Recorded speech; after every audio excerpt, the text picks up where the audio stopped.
गहराइयों से बहुत बहुत धन्यवाद करता हूं और बहुत बहुत आभार प्रकट करता हूं।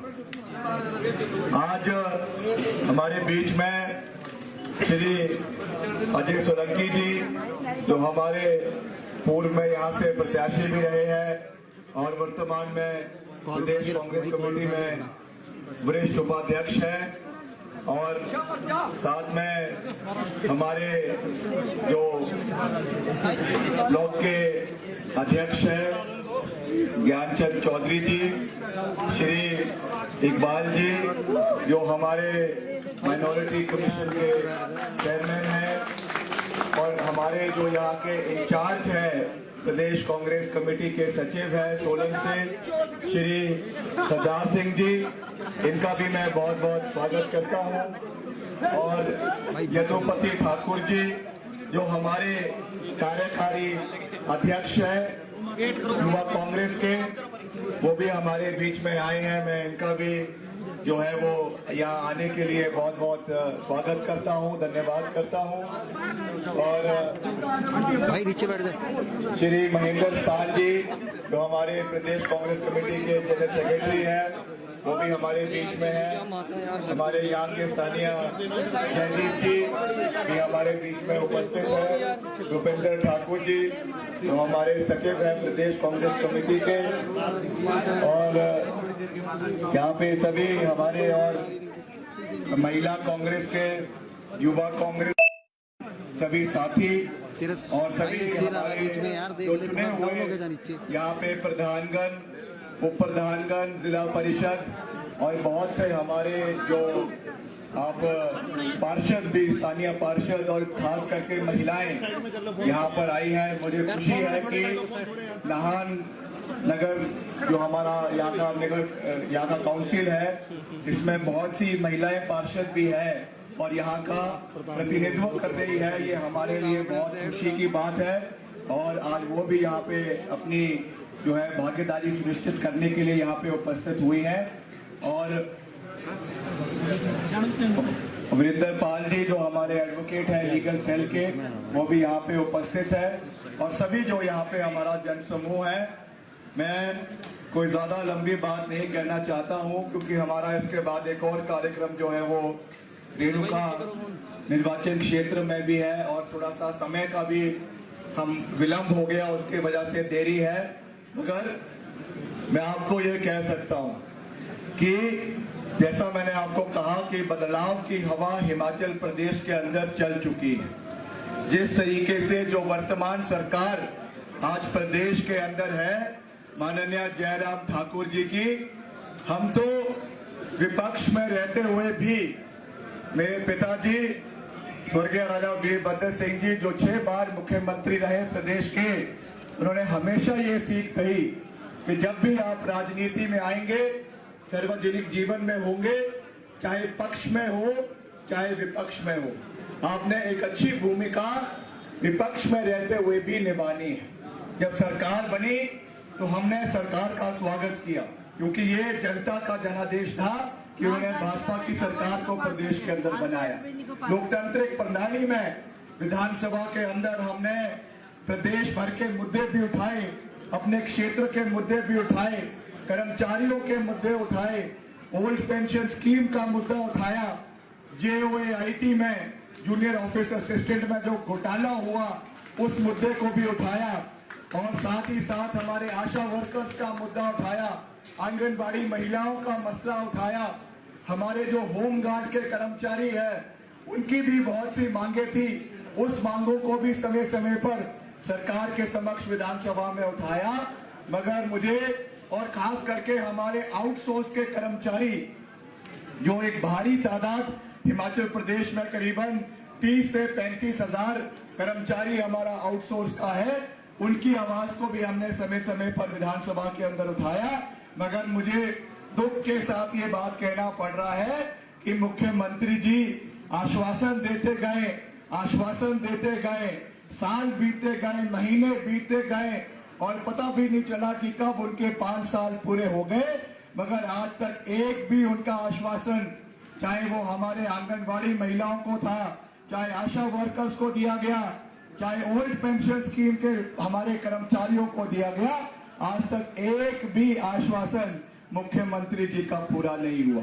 हमने विधानसभा के अंदर भी मुख्यमंत्री जी को कहा कि हम आपका सम्मान करते हैं, मगर अगर आपको सरकार चलानी सीखनी है तो आपको वीरभद्र सिंह जी का शिष्य बनना पड़ेगा और उनसे सीखना पड़ेगा कि किस तरीके से सरकार चलाई जाती है, किस तरीके से सरकार चलाई जाती थी, किस तरीके से जो घोषणा कर दी, जो स्कूलों की घोषणा कर दी, जो पुलों की घोषणा कर दी, जो डिवीजन की सब डिवीजन की घोषणा कर दी, उसको रातों रात बजट के साथ अगर किसी सरकार ने पूरा करवाया, कई बारी अफसरशाही भी अड़ंगा डाल देती थी, कई बारी चीफ सेक्रेटरी, फाइनेंस सेक्रेटरी अड़ंगा डाल देते थे कि साहब ये काम नहीं हो सकता, मगर राजा साहब ने कहा हमेशा कि जो मैंने कह दिया वो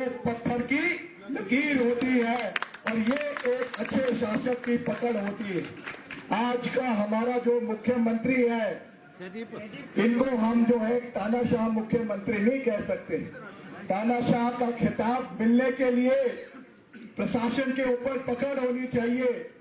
ये बेचारे तो लाचार मुख्यमंत्री हैं, ऐसे मुख्यमंत्री हैं जिनके ऊपर हमको तरस आता है, जिनकी चाबी जो है वो कभी नागपुर से चलती है, कभी दिल्ली से चलती है, कभी जयपुर से चलती है, कभी नाभा से चलती है।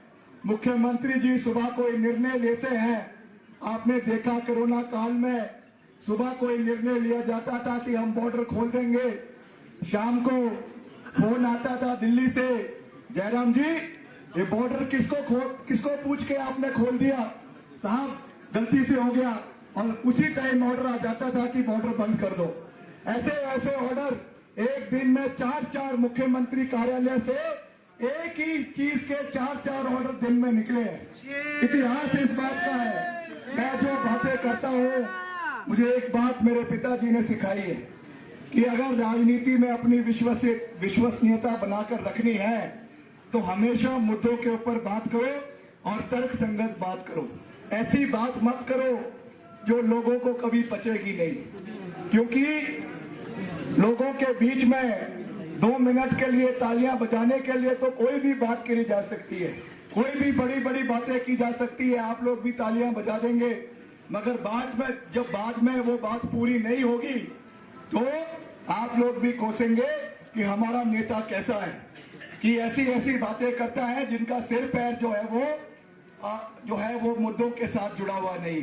इसलिए हमारे जीवन का सबसे बड़ा मूल्य यही है, सबसे बड़ा सिद्धांत यही है कि हमने केवल वो बात करनी है जो पूरी हो सकती है, वो बात करनी है जो जब हमारी सरकार बनेगी उसको हम जो है वो इम्प्लीमेंट कर सके, वही बातें हम करने आए हैं। और आज जिस मुख्य उद्देश्य से हम आप लोगों के बीच में आए हैं, आप जानते हैं कि हिमाचल प्रदेश के अंदर जो एक बदलाव की लहर शुरू हुई है, उस बदलाव में सबसे निर्णायक भूमिका अगर कोई निभाएगा तो हमारे नौजवान, मेरे हम उम्र युवा साथी निभाएंगे, आप लोग निभाएंगे। इसीलिए हमने अपने शीर्ष नेताओं से बात करी, अपने नेताओं से बात करी और ये मंथन किया हमने विधानसभा के अंदर कि हम जयराम सरकार को तो कोस रहे हैं, जयराम सरकार को तो कह रहे हैं कि इन्होंने नौकरियां नहीं दी, मगर हमें अपने आप में भी चिंतन करना है, हम कैसे नौकरियां पैदा करेंगे, हम कैसे बजट लेकर आएंगे। आज हिमाचल प्रदेश की वित्तीय परिस्थिति किसी से छिपी नहीं है, 70,000 करोड़ का ऋण हिमाचल प्रदेश के ऊपर है, ऐसा कोई बैंक नहीं है। वर्ल्ड बैंक से हमने लोन लिया हुआ है, एशियन डेवलपमेंट बैंक से हमने लोन लिया हुआ है, नाबार्ड से हमने लोन लिया हुआ है। इसलिए केवल विपक्ष में रहते हुए केवल सरकार को कोसना मैं समझता हूं कि एक सकारात्मक भूमिका नहीं है। अगर हम किसी के ऊपर उंगली उठाते हैं तो 4 उंगलियां हमारे ऊपर भी है, जिम्मेवारी हमारी भी है। लोकतंत्र में जितनी जिम्मेवारी सरकार की होती है उतनी ही जिम्मेवारी एक सकारात्मक विपक्ष की भी होती है। इसलिए हमने बहुत गहन मंथन करने के बाद, विचार करने के बाद, वरिष्ठ नेताओं के साथ विचार करने के बाद, जो हमारे आर्थिक रूप से हमारे विशेषज्ञ हैं उनसे बात करने के बाद, जो हमारे इकोनॉमिस्ट है, प्रदेश के रिनाउंड इकोनॉमिस्ट है, उनसे बात करने के बाद हमने एक जो है वो एक रूपरेखा युवाओं के लिए बनाई और उसमें ये निर्णय लिया गया कि हम प्राथमिकता से जब हमारी सरकार बनेगी एक 680 करोड़ रुपए का 680 करोड़ रुपए का एक जो है स्टार्टअप फंड हमारी बजट के अंदर रखा जाएगा, जिसमें हर विधानसभा क्षेत्र के लिए, हमारे 68 विधानसभा क्षेत्र है और हर विधानसभा क्षेत्र के लिए 10-10 करोड़ रुपए का प्रावधान किया जाएगा, जिसमें हमारे युवाओं को जो है वो इंटरेस्ट फ्री लोन 1-1 लाख रुपए का हमारे युवाओं को दिया जाएगा, ताकि हमारे युवा आगे बढ़े, रोजगार के साधन उनको मिले, स्वरोजगार के साधन उनको मिले। मगर मैंने पोंटा में भी ये बात कही, मेरा हाथ जोड़कर युवाओं से निवेदन है कि सारे काम करना मगर पकौड़े तलने का काम नहीं करना। पकौड़े तलने का काम मोदी जी ने बहुत करवा लिया। लोकसभा में भी कहा कि हमारा युवा जो पकौड़ा तलता है वो रोजगार हमने दिया है। ये रोजगार उन्होंने नहीं दिया है, उन्होंने तो पकौड़े तलने की कढ़ाई में जो 300 रुपए का सरसों का तेल है वो मोदी जी की देन है। जो 1300 रुपए का ईंधन, 1300 रुपए का जो गैस उस आग को जलाने के लिए लगता है वो मोदी जी की देन है। और चुनावी मौसम आएगा, चुनावी नेत्रियां आपके बीच में आएंगी।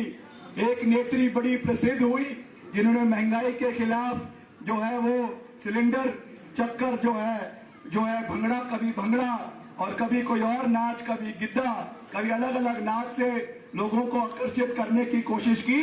माननीय श्रीमती स्मृति ईरानी आएंगी आपके बीच में चुनावों के समय में।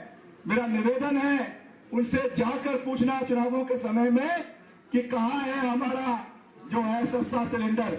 400 रुपए का सिलेंडर हुआ करता था तो उन्होंने तांडव मचा दिया देश के अंदर। आज जब 1100 रुपए का, 1200 रुपए का सिलेंडर है, महंगाई चरम सीमा के ऊपर है, तो कोई बात जो है वो विधानसभा के अंदर और लोकसभा के अंदर इसके ऊपर नहीं हो रही। अब तो ये हाल हो चुका है कि आप अगर लोकसभा के अंदर तानाशाह शब्द का इस्तेमाल करना चाहें, अगर आप लोकसभा के अंदर जो है और ऐसे शब्द जो इनके सरकार को दर्शाती है, जुमलेबाज, तानाशाह, ऐसे शब्द का अगर आप विधानसभा के अंदर प्रयोग करेंगे, विनाशकारी सरकार, मैं आपसे पूछना चाहूंगा, विनाशकारी क्या कोई गाली है? विनाशकारी का मतलब होता है जो सरकार विनाश को बढ़ावा देती है। ऐसे शब्दों को भी इन्होंने लोकसभा से काट दिया। इनको पता है कि ऐसे शब्द जो है इनको इनके दिल पर चुभते हैं, इनके कान पर चुभते हैं। ये एक ऐसी सरकार है आज केंद्र के अंदर और प्रदेश के अंदर जो अपनी निंदा को नहीं सुन सकती है। मुझे रहीम का एक दोहा याद आ रहा है जो कहते थे कि निंदक निये न राखिए आंगन कुटी छवाई, बिन साबुन बिन पानी निर्मल करे सफाई। कि जो लोग आपकी निंदा करते हैं, हम जैसे लोगों को तो जयराम जी को अपने साथ रखना चाहिए कि हम उनको असलियत देश की और प्रदेश की और क्षेत्र की उन लोगों को बता रहे, मगर वो हमसे घृणा करते हैं, हमसे निंदा करते हैं। ये बहुत दुर्भाग्यपूर्ण बात है। लोकतंत्र में दोनों पहलू, जैसा मैंने कहा, चाहे पक्ष है चाहे विपक्ष है, सबकी अपनी भूमिका है। और एक स्वस्थ परंपरा में जिस तरीके से विपक्ष ने, कांग्रेस पार्टी ने आपकी आवाज को आगे उठाने का कार्य किया है, और यहाँ पे अगर मैं स्वर्गीय वीरभद्र सिंह जी के द्वारा किए हुए विकास कार्यों को ना गिनवाऊं तो मैं समझता हूं कि ये सभा जो है कहीं ना कहीं अधूरी होगी। जिस तरीके से उन्होंने नाहन क्षेत्र का, वैसे तो पूरे हिमाचल प्रदेश में उन्होंने विकास की कोई कमी नहीं छोड़ी, मगर खास करके नाहन में, और पिछले 5 साल में जब हमारी सरकार थी, हमारा यहाँ से विधायक ना होने के बावजूद जो उन्होंने विकास की झड़ी यहाँ पे लगाई, स्कूलों की, कॉलेजेस की, और पुलों की, खास करके जो हमारा नीचे आपका निचला इलाका है, दोला कुआ का और बाजरा का है, बकला काला का, बमरा पापड़ी का, जो वहां पे पुलों की झड़ी उन्होंने लगाई। और मुझे याद है वो दृश्य जब वो सन 1980 में 1990 में वहां आते थे तो ऊंट के ऊपर जाकर जो है वो अलग अलग गांव के अंदर जाते थे, बेड़ों में। और मुझे याद है जब मैं भी काफी छोटा था, स्कूल में था, उस समय मैं भी उनके साथ वहां पर उस इलाके में आया था। और जल्द आपके बीच में हम फिर से आपके इलाके में, आपके गांव में उपस्थित होंगे, उसका भी मैं आपको पूरा विश्वास दिलाता हूं। आज दादा वीरभद्र सिंह जी हमारे बीच में नहीं है, मगर उनका दिखाया हुआ रास्ता हमारे साथ। और मुझे खुशी है कि हमने अपनी बेरोजगार युवाओं के लिए जो ये रोजगार यात्रा शुरू करी, ये पिछले कल शिलाई के अंदर शुरू करी। और जिस दिन हमारे देश के, हमारे प्रदेश के प्रथम मुख्यमंत्री स्वर्गीय डॉक्टर यशवंत परमार जी, हिमाचल प्रदेश के निर्माता, उनकी पुण्यतिथि के ऊपर हमने उनके आशीर्वाद के साथ इसको सिरमौर से इसका आगमन किया है। मुझे विश्वास है कि ये विजय श्री का रथ पहनाकर कांग्रेस पार्टी को वापस सत्ता में लाने का एक निर्णायक भूमिका आने वाले समय में अदा करेगी। तो ऐसा मैंने आपको कहा कि बहुत से लोग आज ये सोचते होंगे कि राजा साहब हमारे बीच में नहीं है, मगर मैं आपको ये विश्वास दिलाता हूं कि उनके संस्कार, उनका दिखाया हुआ रास्ता और उन्होंने जो हमें सीख दी है कि हमेशा सही का समर्थन करे, गलत का विरोध करे, उस राह पर हम हमेशा आगे चलते रहेंगे। जब भी कोई देश हित की बात आएगी, राष्ट्र हित की बात आएगी, हम उसमें सरकार का समर्थन करेंगे। मगर जब इनके घोटाले हमको उजागर करने हो, इनकी कमियां हमको उजागर करनी हो, आपके स्थानीय यहाँ के जो विधायक है माननीय श्री राजीव बिंदल जी, आप उनसे पूछिए।